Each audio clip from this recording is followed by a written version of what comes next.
En el escrito 184, Jesús es arrestado y presentado ante las autoridades judías. Anás lo retiene primero para convocar de manera ilegal al Sanedrín, mientras Pedro lo sigue a distancia y acaba negándolo 3 veces.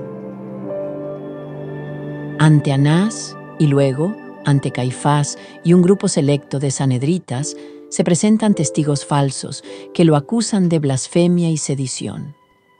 Jesús, en medio de insultos y agresiones, solo habla para confirmar que es el Hijo de Dios. Tras este juicio irregular, lo llevan ante Pilato buscando la aprobación romana para su ejecución.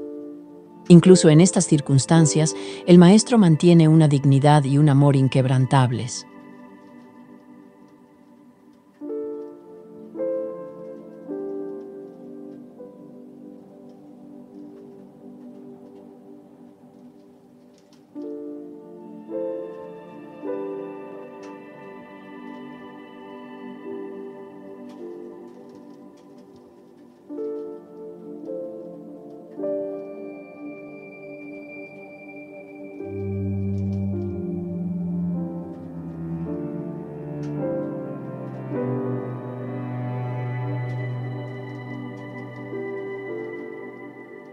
Escrito 184. Ante el tribunal del Sanedrín. Los representantes de Anás habían instruido en secreto al capitán de los soldados romanos para que llevase de inmediato a Jesús al palacio de Anás, tan pronto como lo arrestaran. El antiguo sumo sacerdote deseaba conservar su prestigio como la máxima autoridad eclesiástica de los judíos. Asimismo, tenía otro objetivo al retener a Jesús en su casa durante varias horas: ganar tiempo para convocar legalmente al tribunal del Sanedrín. No era lícito reunir al Sanedrín antes de la hora en que se ofrecía el sacrificio matutino en el templo, y este sacrificio se ofrecía alrededor de las 3 de la madrugada. Anás sabía que había un tribunal de sanedritas esperando en el palacio de su yerno, Caifás. Cerca de 30 miembros del Sanedrín se habían congregado en la casa del sumo sacerdote antes de la medianoche, a fin de estar listos para juzgar a Jesús en cuanto lo presentaran ante ellos. Solo se había convocado a quienes se oponían firme y abiertamente a Jesús y a sus enseñanzas, pues bastaban 23 miembros para constituir un tribunal de juicio. Jesús permaneció aproximadamente 3 horas en el palacio de Anás, en el Monte de los Olivos, no muy lejos del huerto de Getsemaní, donde fue arrestado. Juan Zebedeo se encontraba libre y seguro en la residencia de Anás, no solo gracias a la palabra del capitán romano, sino también porque él y su hermano Santiago eran bien conocidos por los sirvientes de mayor antigüedad, habiendo sido huéspedes en repetidas ocasiones, dado que el antiguo sumo sacerdote era pariente lejano de su madre, Salomé.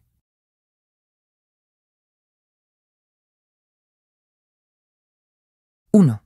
Examinación por Anás. Anás, enriquecido con los ingresos del templo, con su yerno como sumo sacerdote en funciones y dada su relación con las autoridades romanas, era en verdad la persona más poderosa de toda la comunidad judía. Era un hombre afable y diplomático, diestro en planear e intrigar. Anhelaba dirigir él mismo el asunto de cómo deshacerse de Jesús. Temía dejar por completo una tarea tan importante en manos de su yerno, brusco y agresivo. Anás deseaba asegurarse de que el juicio contra el maestro permaneciese bajo el control de los saduceos. Temía la posible simpatía de algunos fariseos, puesto que prácticamente todos los miembros del Sanedrín que se habían inclinado por la causa de Jesús eran fariseos.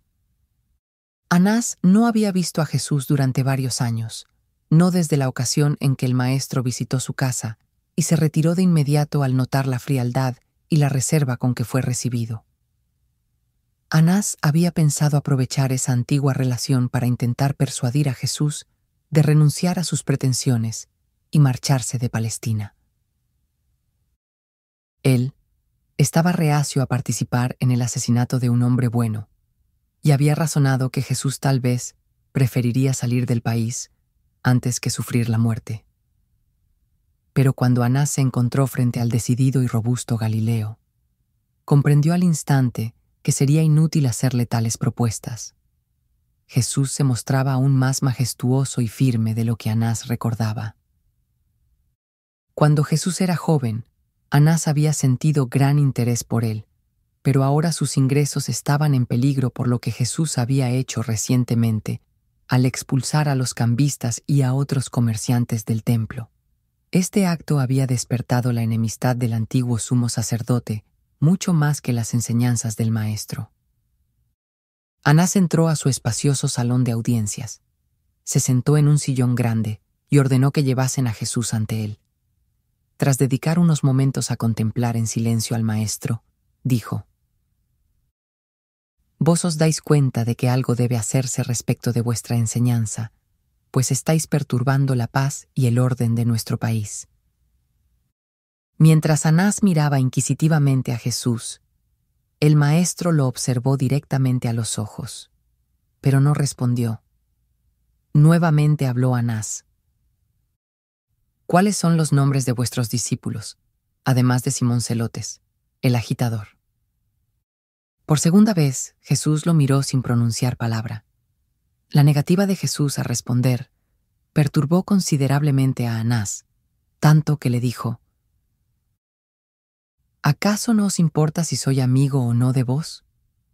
¿No tenéis en cuenta el poder que tengo para influir en el resultado de vuestro próximo juicio?» Al oír esto, Jesús contestó: «Anás, sabéis que no podríais tener poder alguno sobre mí si no os fuese permitido por mi Padre. Algunos desean destruir al Hijo del Hombre porque son ignorantes. No saben lo que hacen. Pero vos, amigo, sabéis bien lo que hacéis. ¿Cómo podéis entonces rechazar la luz de Dios?» La manera bondadosa con que Jesús le habló casi desconcertó a Anás, pero ya había resuelto que Jesús habría de abandonar Palestina o morir. Así que recobró su aplomo y preguntó: «¿Qué es exactamente lo que estáis enseñando al pueblo? ¿Qué afirmáis ser vos?» Jesús respondió: «Vos sabéis muy bien que he hablado abiertamente al mundo. He enseñado en las sinagogas y muchas veces en el templo, donde todos los judíos y muchos gentiles me han escuchado. En secreto no he hablado nada. ¿Por qué entonces me preguntáis acerca de mi enseñanza? ¿Por qué no convocáis a quienes me han oído y les preguntáis? Ved, todo Jerusalén ha escuchado mis palabras, aun cuando vos mismo no hayáis oído estas enseñanzas».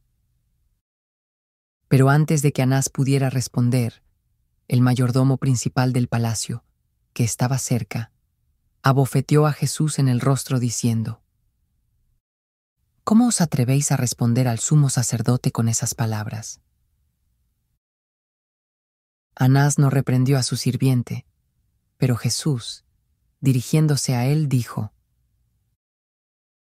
«Amigo, si he hablado mal, testificad sobre ese mal. Pero si he dicho la verdad, ¿por qué me golpeáis?» Aunque Anás lamentó que su mayordomo hubiera golpeado a Jesús, era demasiado orgulloso para reconocerlo. Confundido, salió a otra habitación, dejando a Jesús solo con los sirvientes de la casa y con los guardias del templo durante casi 1 hora. Cuando regresó, se acercó al maestro y le dijo: «¿Afirmáis ser el Mesías, el libertador de Israel?» Jesús respondió: «Anás, me habéis conocido desde mi juventud. Sabéis que no proclamo nada, salvo aquello para lo cual mi Padre me ha designado, y que he sido enviado para todos los hombres, gentiles tanto como judíos». Anás prosiguió: «Me han dicho que vos afirmáis ser el Mesías. ¿Es eso verdad?» Jesús lo miró y únicamente contestó: «Así lo habéis dicho». Poco después llegaron mensajeros desde el palacio de Caifás para preguntar a qué hora llevarían a Jesús ante el tribunal del Sanedrín, y como ya despuntaba el día, Anás consideró apropiado enviar a Jesús atado y bajo la custodia de los guardias del templo hacia Caifás. él mismo los siguió poco después.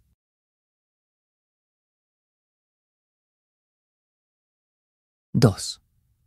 Pedro en el patio. Cuando el grupo de guardias y soldados se acercó a la entrada del palacio de Anás, Juan Zebedeo caminaba al lado del capitán de los soldados romanos. Judas se había rezagado un poco, y Simón Pedro venía siguiendo desde lejos. Tras ingresar al patio del palacio con Jesús y los guardias, Juan vio que Judas llegaba hasta la puerta. Pero al ver a Jesús y a Juan, Judas siguió de largo hacia la casa de Caifás, pues sabía que allí se llevaría a cabo el verdadero juicio contra el Maestro. Poco después de que Judas se marchó, llegó Simón Pedro, y mientras se detenía frente a la puerta, Juan lo vio justo cuando estaban por conducir a Jesús hacia el interior del palacio.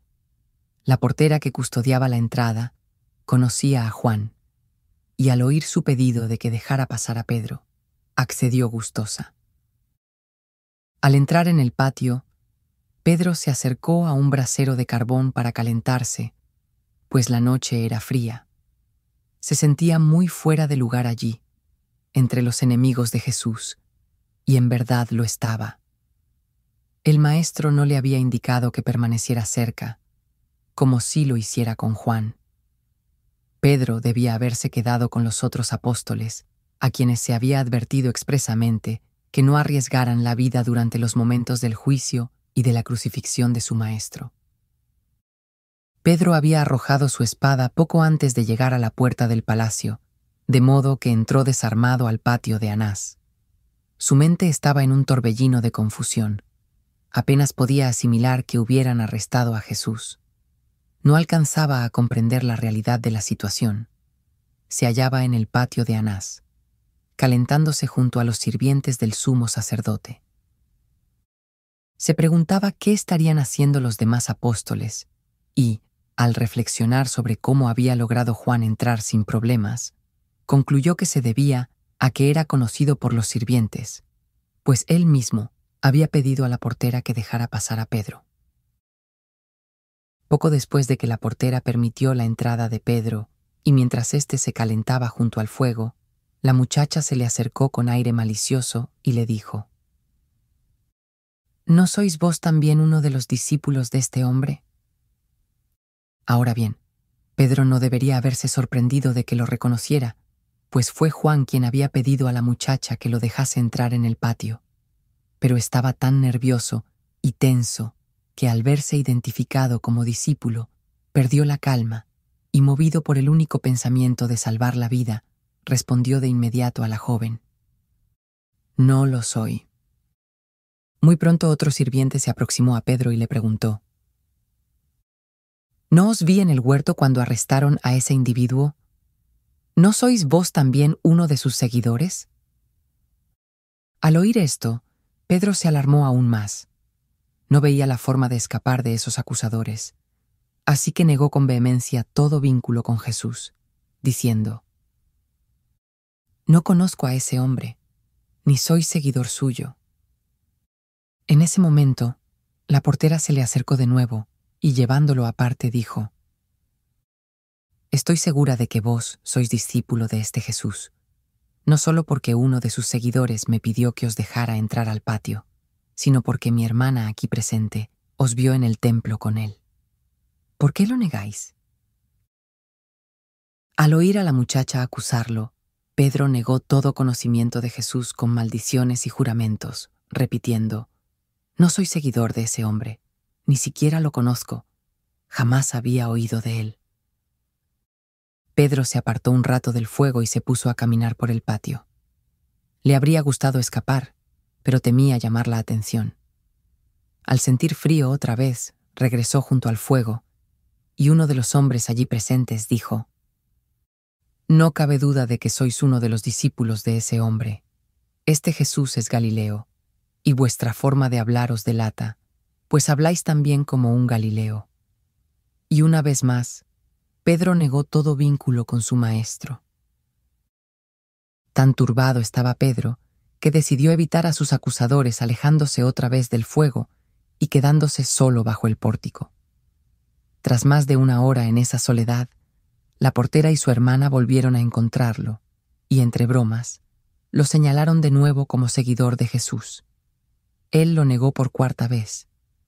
Justo entonces cantó el gallo, y Pedro recordó las palabras de advertencia que el maestro le había dirigido esa misma noche. Mientras continuaba allí, abatido y consumido por la culpa, las puertas del palacio se abrieron y los guardias sacaron a Jesús para llevarlo ante Caifás. Al pasar cerca de Pedro, el maestro, a la luz de las antorchas, vio la expresión de desesperación en el semblante de aquel discípulo otrora, tan seguro de sí mismo, y se volvió a mirarlo. Pedro jamás olvidó esa mirada mientras vivió. Fue un gesto lleno de piedad y amor que ningún mortal había contemplado jamás en el rostro del maestro. Después de que Jesús y los guardias salieron del palacio, Pedro los siguió, aunque solo un corto tramo.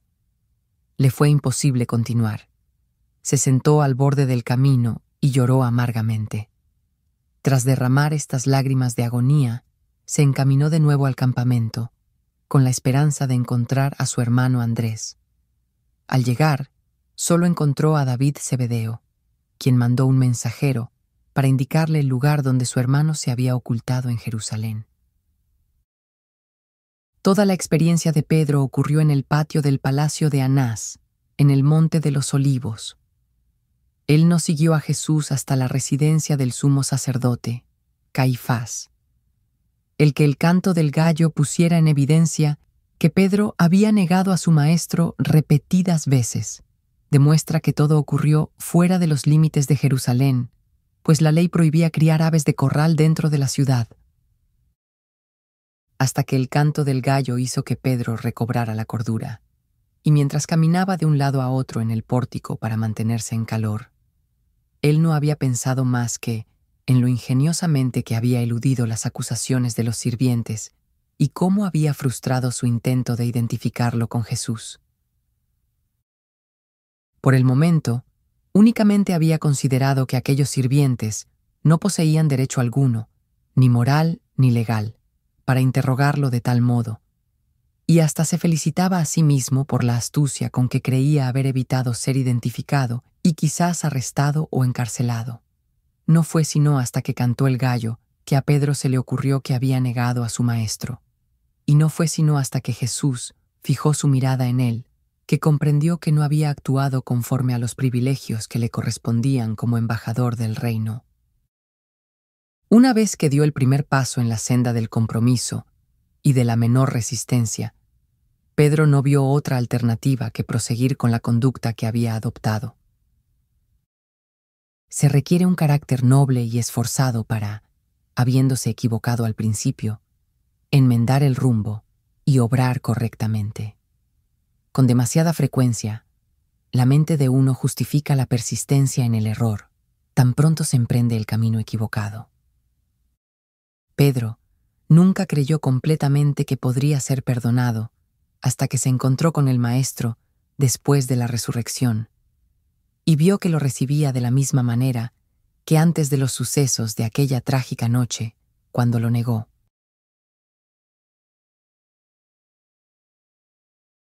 III.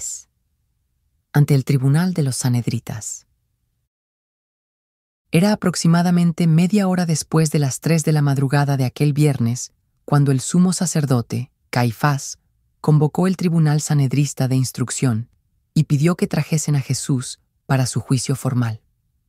En 3 ocasiones anteriores, el Sanedrín, por amplia mayoría, había decretado la muerte de Jesús, concluyendo que era digno de morir por cargos informales de violar la ley, blasfemar y despreciar las tradiciones de los padres de Israel. Esta no era una sesión convocada de manera regular del Sanedrín y no se llevó a cabo en el lugar acostumbrado, la cámara de piedra labrada en el templo. Se trataba de un tribunal especial de unos 30 sanedritas, reunidos en el palacio del sumo sacerdote. Juan Zebedeo estuvo presente con Jesús durante todo este llamado juicio. Cuán satisfechos se sentían aquellos sumos sacerdotes, escribas, saduceos y algunos fariseos, al creer que Jesús, el perturbador de su posición y el desafiante de su autoridad, estaba ahora asegurado en sus manos, y estaban resueltos a que jamás escapara con vida de sus garras vengativas. Por lo general, los judíos, al juzgar a un hombre por un delito capital, procedían con gran cautela y proveían todas las garantías de imparcialidad en la selección de testigos y en la conducción del proceso. Pero en esta ocasión, Caifás actuaba más como fiscal que como juez imparcial. Jesús compareció ante aquel tribunal vestido con sus ropas habituales y con las manos atadas detrás de la espalda. Toda la corte quedó impresionada y algo turbada por su presencia majestuosa. Jamás habían visto a un prisionero semejante, ni habían contemplado tanta serenidad en un hombre que enfrentaba un juicio mortal. La ley judía exigía que por lo menos 2 testigos coincidieran en un punto antes de poder presentar un cargo contra el acusado. No podía utilizarse a Judas como testigo contra Jesús, porque la ley hebrea prohibía expresamente el testimonio de un traidor.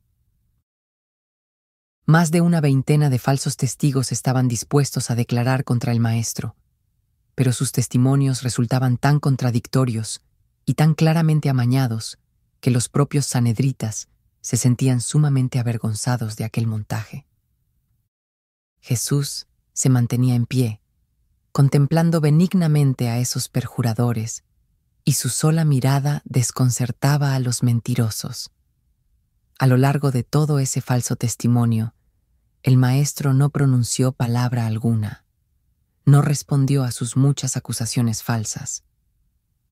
La primera vez que 2 de aquellos testigos lograron acercarse, aunque fuese ligeramente, a estar de acuerdo, fue cuando declararon que habían oído a Jesús decir, durante uno de sus discursos en el templo, que destruiría este templo hecho con manos y en 3 días levantaría otro templo sin manos. Eso, sin embargo, no era exactamente lo que Jesús había dicho, independientemente de que aludiese a su propio cuerpo cuando pronunció esa afirmación. Aunque el sumo sacerdote le gritó, ¿no respondéis nada a estos cargos? Jesús no abrió la boca. Permaneció en silencio mientras todos aquellos falsos testigos presentaban sus declaraciones. El odio, el fanatismo y la exageración descarada caracterizaban tanto las palabras de esos perjuradores que sus propios testimonios se contradecían por sí mismos. La mejor refutación de sus acusaciones era el silencio calmo y majestuoso del Maestro. Poco después de que comenzaron las declaraciones de los falsos testigos, llegó Anás y se sentó junto a Caifás. Entonces Anás se puso en pie y argumentó que aquella supuesta amenaza de Jesús de destruir el templo bastaba para formular 3 cargos contra él. 1. Que era un peligroso difamador del pueblo, enseñándoles cosas imposibles y engañándolos de otras maneras. 2. Que era un fanático revolucionario, pues supuestamente abogaba por usar la fuerza contra el templo sagrado. De lo contrario, ¿cómo podría destruirlo? 3. Que practicaba la magia, puesto que prometía construir un nuevo templo y sin manos humanas. El pleno del Sanedrín ya había concordado en que Jesús era culpable de delitos contra la ley judía que merecían la muerte, pero ahora les preocupaba más presentar acusaciones relacionadas con su conducta y enseñanzas que pudiesen justificar ante Pilato la sentencia de muerte contra el prisionero. Sabían que debían obtener el consentimiento del gobernador romano antes de ejecutar legalmente a Jesús. Y Anás pensaba seguir la línea de mostrar que Jesús era un maestro peligroso que andaba libremente entre la gente. Pero Caifás no pudo soportar por más tiempo ver al maestro allí, en perfecta tranquilidad y silencio inquebrantable. Creía saber al menos una manera de inducirlo a hablar. Por ello, se acercó rápidamente a Jesús y apuntándolo con un dedo acusador dijo: Os conjuro, en el nombre del Dios viviente, a que nos digáis si sois vos el libertador, el Hijo de Dios. Jesús respondió a Caifás: Lo soy. Pronto regreso al Padre, y no pasará mucho hasta que el Hijo del Hombre sea investido de poder, y una vez más reine sobre las huestes del cielo. Al oír Caifás estas palabras de Jesús, se llenó de ira y rasgando sus vestiduras, exclamó: ¿Qué necesidad tenemos ya de testigos? Mirad, vosotros mismos habéis oído la blasfemia de este hombre. ¿Qué pensáis ahora que debe hacerse con este transgresor de la ley y blasfemo? Y todos respondieron al unísono: Él es digno de muerte, que sea crucificado. Jesús no mostró interés alguno en las preguntas que se le hicieron ante Anás o ante los sanedritas, salvo aquella que se refería directamente a su misión de otorgamiento. Cuando se le preguntó si era el Hijo de Dios, respondió de inmediato y sin ambigüedad que sí. Anás deseaba proseguir con el juicio y formular cargos específicos respecto de la relación de Jesús con la ley romana y las instituciones romanas, para presentarlos después ante Pilato.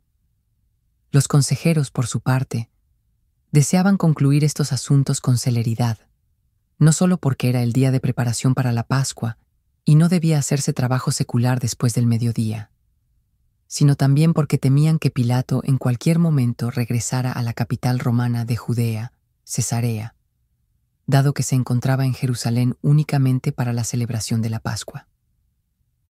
Sin embargo, Anás no logró mantener el control de la corte. Luego de la inesperada respuesta de Jesús a Caifás, el sumo sacerdote se adelantó y le dio una bofetada en el rostro. Anás se horrorizó al ver que los demás miembros de la corte, mientras abandonaban la sala, escupían en la cara de Jesús, y muchos de ellos lo golpeaban burlonamente con la palma de sus manos. Y así, en medio del desorden y la inaudita confusión, terminó esta primera sesión del juicio sanedrista de Jesús a las 4:30 de la mañana. 30 jueces prejuiciados y cegados por la tradición, con sus falsos testigos, osan sentarse en juicio contra el justo creador de un universo. Y estos acusadores, llenos de pasión, se exasperan ante el silencioso porte majestuoso de este Dios hombre. Su silencio es insoportable, su palabra un desafío intrépido. No se inmuta ante sus amenazas ni retrocede ante sus ataques. El hombre juzga a Dios, pero aún entonces, Él los ama y desearía salvarlos si pudiera.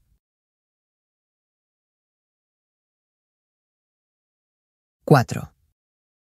La hora de la humillación. La ley judía exigía que, para dictar sentencia de muerte, se realizaran 2 sesiones del tribunal. Esta segunda sesión debía celebrarse al día siguiente de la primera, y el tiempo intermedio debía destinarse al ayuno y al luto por parte de los miembros del tribunal. Pero aquellos hombres no podían esperar hasta el día siguiente para confirmar su decisión de que Jesús debía morir. Esperaron solamente 1 hora. Mientras tanto, Jesús quedó en la sala de audiencias, bajo la custodia de los guardias del templo, quienes, junto con los sirvientes del sumo sacerdote, se divertían acumulando toda clase de indignidades sobre el Hijo del Hombre. Lo ridiculizaban, le escupían y lo golpeaban con crueldad. Llegaban a darle un golpe en el rostro con una vara y luego decían: «Profetizadnos, vos, el libertador, decidnos, ¿quién os ha golpeado?». Y así continuaron durante toda 1 hora, insultando y maltratando a este hombre de Galilea que no oponía resistencia. Durante esta hora trágica de sufrimiento y falsos juicios ante guardias y sirvientes ignorantes e insensibles, Juan Zebedeo aguardaba, aterrado y en soledad, en una habitación contigua. Cuando comenzaron estos abusos, Jesús le indicó a Juan, con un movimiento de cabeza, que se retirase. El maestro sabía muy bien que, Si permitía a su apóstol permanecer allí presenciando tales indignidades, la indignación de Juan llegaría a tal punto que su protesta seguramente provocaría su muerte. En el transcurso de esta hora terrible, Jesús no pronunció ni una sola palabra. Para aquel alma tan tierna y sensible, unida en relación de personalidad con el Dios de todo este universo, no hubo porción más amarga en su copa de humillación que esta hora de horror, a merced de guardias y sirvientes ignorantes y crueles, que se sentían animados a vejarlo por el ejemplo mismo de los miembros de ese llamado tribunal sanedrista. El corazón humano no puede concebir la oleada de indignación que estremeció un vasto universo, mientras las inteligencias celestiales contemplaban cómo su amado soberano se sometía a la voluntad de sus criaturas ignorantes y extraviadas en la esfera oscurecida por el pecado de la infortunada Urantia. ¿Qué rasgo es este, propio del animal en el hombre, que lo empuja a insultar y a agredir físicamente aquello que no puede lograr espiritualmente, ni alcanzar intelectualmente? En el hombre a medio civilizar, aún perdura una brutalidad maligna que busca descargarse sobre quienes son superiores en sabiduría y logro espiritual. Sé testigo de la malvada tosquedad y la feroz brutalidad de estos supuestos hombres civilizados, que hallan un extraño placer animal en este ataque físico contra el inofensivo Hijo del Hombre. Mientras caían sobre Jesús insultos, burlas y golpes, él no se defendía, aunque no estaba indefenso. Jesús no fue vencido, simplemente no combatía en el plano material. Estos son los momentos de las más grandes victorias del Maestro en toda su larga y plena trayectoria, como Hacedor, Sustentador y Salvador de un vasto universo. Después de haber vivido en plenitud una vida que reveló a Dios ante el hombre, Jesús se ocupaba ahora de ofrecer una nueva revelación y sin precedentes del hombre ante Dios. En este momento, Jesús está demostrando a los mundos el triunfo definitivo sobre todos los temores de la posible soledad de la personalidad criatura. El Hijo del Hombre ha logrado finalmente la plena conciencia de su identidad como Hijo de Dios. Jesús no vacila en proclamar que Él y el Padre son uno, y sobre la base de la realidad y la verdad de esa suprema y sublime experiencia, exhorta a cada creyente del reino a unirse con Él tal como Él y su Padre son uno. Así, la experiencia viviente en la religión de Jesús se convierte en la técnica segura y certera que permite a los mortales de la tierra, espiritualmente aislados y cósmicamente solitarios, escapar del aislamiento de la personalidad, con todas sus consecuencias asociadas de temor y sentimientos de impotencia. En las realidades fraternales del reino de los cielos, los hijos de Dios hallan la liberación definitiva del aislamiento del yo, tanto personal como planetario. El creyente que conoce a Dios experimenta cada vez más la dicha y la grandeza de la socialización espiritual en escala universal. La ciudadanía en las alturas, asociada a la realización eterna del destino divino de alcanzar la perfección.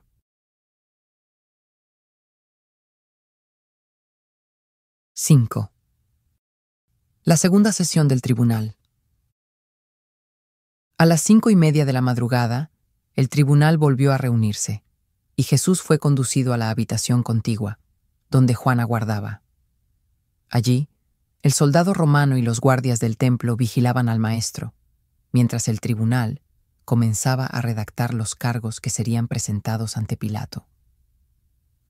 Anás dejó en claro a sus asociados que la acusación de blasfemia no tendría ningún peso ante Pilato. Judas estuvo presente durante esta segunda sesión del tribunal, pero no dio testimonio alguno. Esta reunión del tribunal duró solamente media hora, y cuando se levantaron para comparecer ante Pilato, ya habían redactado el acta de acusación contra Jesús, declarándolo digno de muerte, bajo 3 cargos. 1.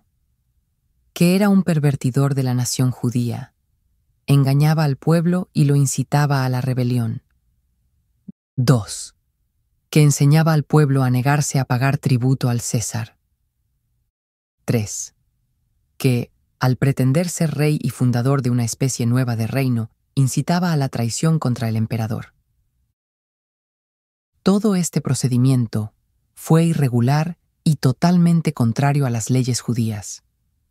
No hubo dos testigos que coincidieran en ninguna materia, salvo quienes declararon sobre la afirmación de Jesús respecto de destruir el templo y reedificarlo en 3 días. Y ni siquiera en cuanto a este punto hubo testigos que hablaran en su defensa, ni se pidió a Jesús que explicara cuál era su intención al referirse a ello.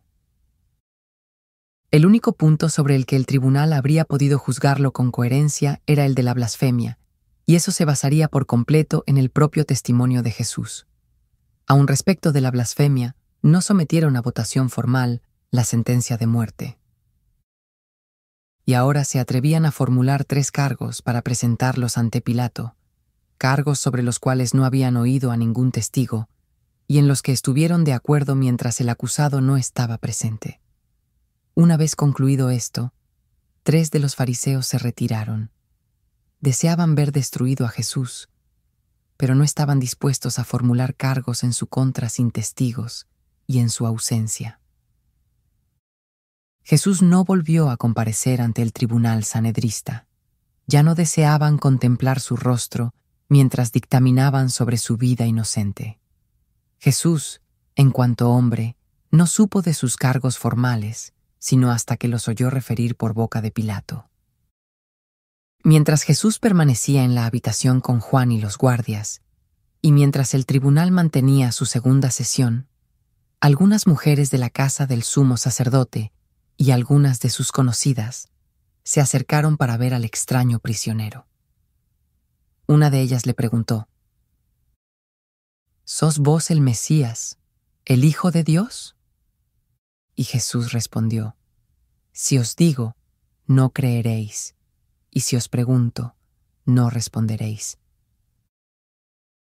A las 6 de aquella mañana, sacaron a Jesús de la casa de Caifás para comparecer ante Pilato, a fin de que confirmara la sentencia de muerte que ese tribunal sanedrista había decretado con tan poca justicia y de manera tan irregular.